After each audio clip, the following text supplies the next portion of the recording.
Kalau filter PDS dianalisis secara gravimetri atau dengan timbangan, kalau di sini analisisnya pakai koloni counter. Jadi kalau PDS tadi pakai filter dibawa ke analytical balance atau timbangan analitik, kalau ini dibawa ke koloni counter. Koloni counter itu untuk menghitung koloni. Jadi ada yang modern dia bisa otomatis, ada yang kita menghitung sendiri koloni counter. Cuman saya belum dapat gambarnya karena alat ini jarang dipakai karena jarang sekali pelayanan biologi, jadi alatnya ini makanya tidak ada monitoring evaluasi faktor biologi di Balai Berkes Surabaya ini, karena tadi permintaannya sangat kecil tapi peralatannya ini ada. Dalam holdernya, ini di dalamnya ada plate-nya ya, terus kemudian ada inlet cone ini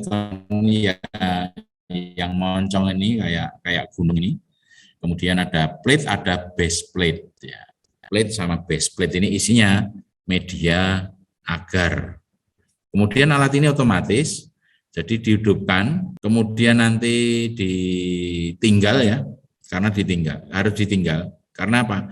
Jangan sampai terpengaruh sama operatornya atau petugas samplingnya atau seorang higienisnya. Kenapa? Siapa tahu higienisnya ini membawa jamur atau bersin-bersin ya, ada bakteri di situ.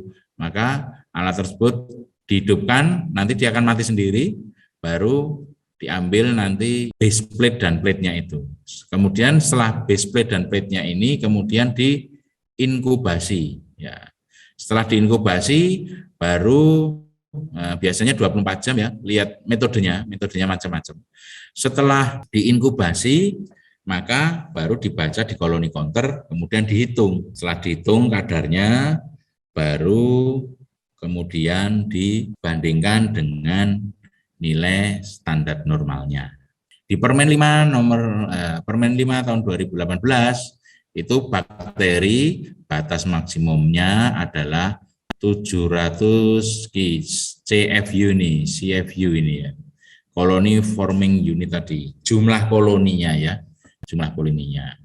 Maksimum adalah 700. Ini batasan-batasannya, ya, standar biologinya.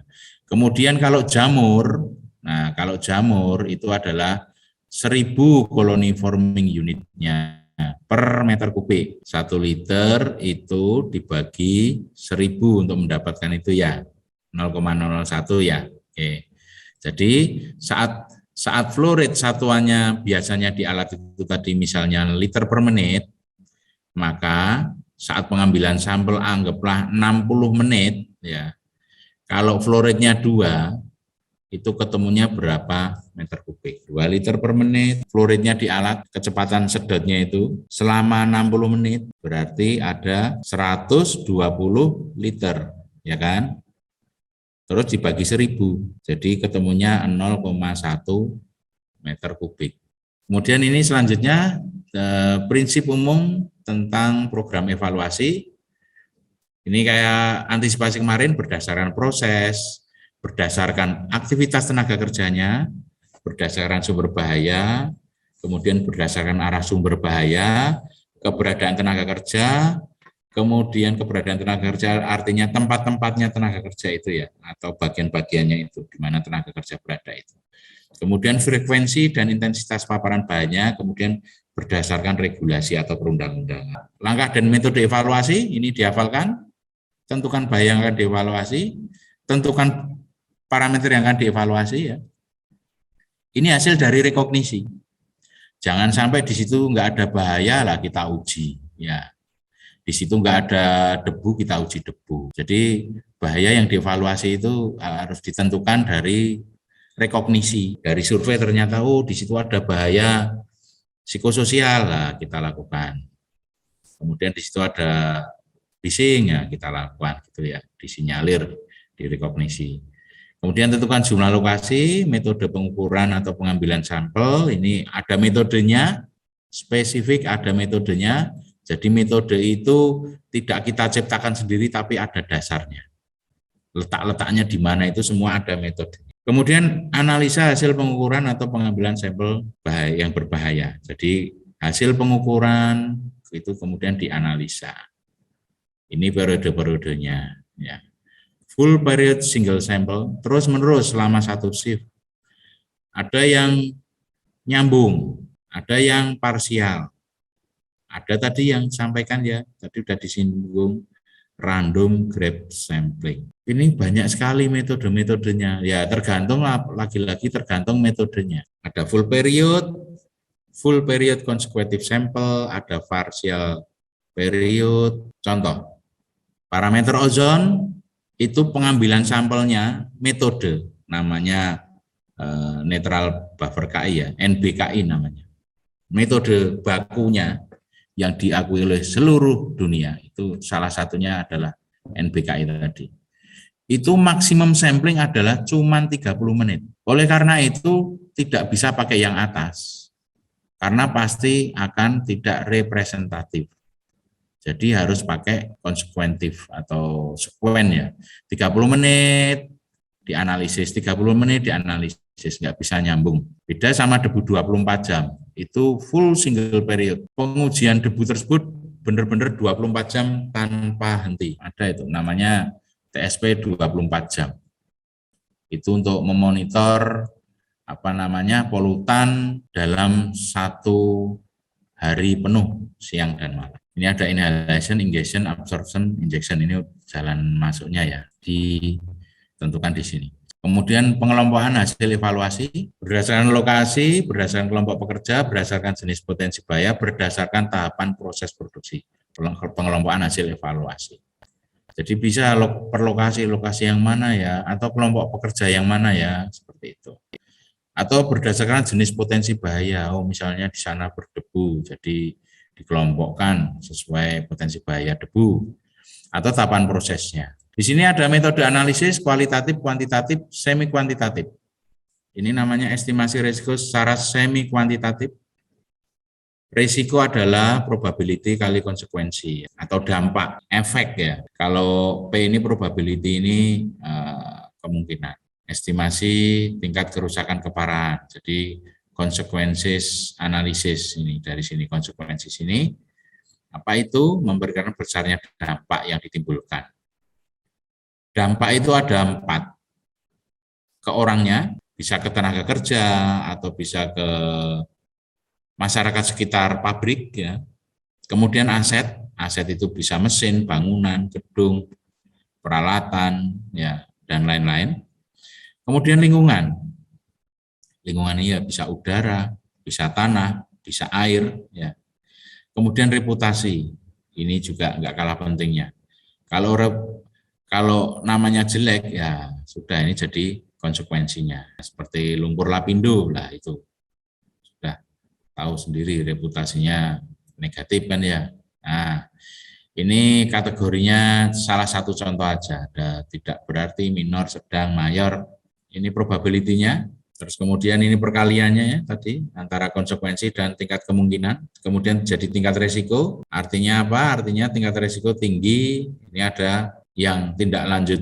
Nah, metode-metode ini bisa saja berbeda di setiap perusahaan atau di setiap, ini tergantung daripada penilaian para orang yang berkompeten di situ. Jadi kalau analisis risiko itu tidak boleh sendiri ya. Kalau ada analisis risiko sendiri, itu untuk penentuan tinggi, sedang, rendah ini tidak akurat. Ini melibatkan orang finance ini, orang accounting dan lain-lain ya, bagian keuangan harus bisa menghitung di sini. Dan patokannya ini berbeda antara perusahaan kecil, sedang, besar, akan berbeda-beda. Oleh karena itu tidak hanya seorang higienis saja yang terlibat di sini, tapi juga dari keuangan, dari teknisi ya, teknisi artinya orang yang tahu peralatan. Jadi peralatan yang rusak itu yang mana ya.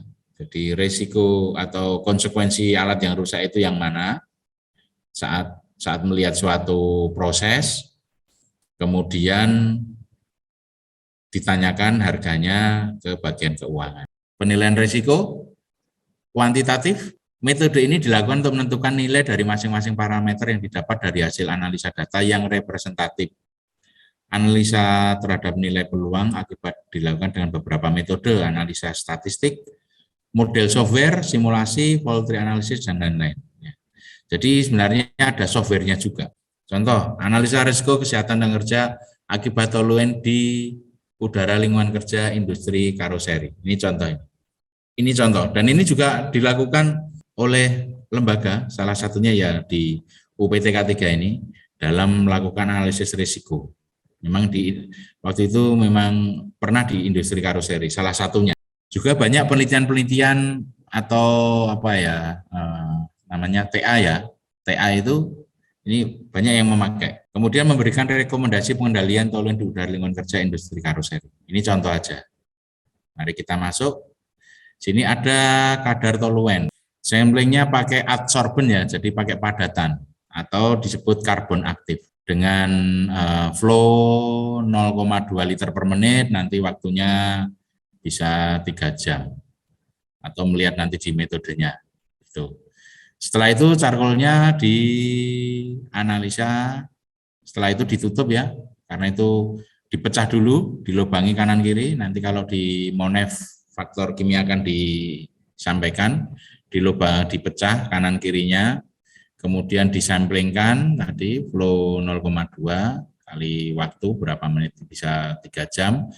Kemudian setelah itu ditutup lagi biar tidak terpengaruh saat pembawaan dari tempat lapangan ke laboratorium. Setelah sampai di laboratorium itu kemudian diekstraksi. Caranya gimana? Karbon aktifnya tersebut. Jadi setelah diekstraksi pakai namanya karbon disulfid ya, itu cairan ditaruh di namanya vial ya. Orang baratnya nyebutnya vial, tulisannya vial.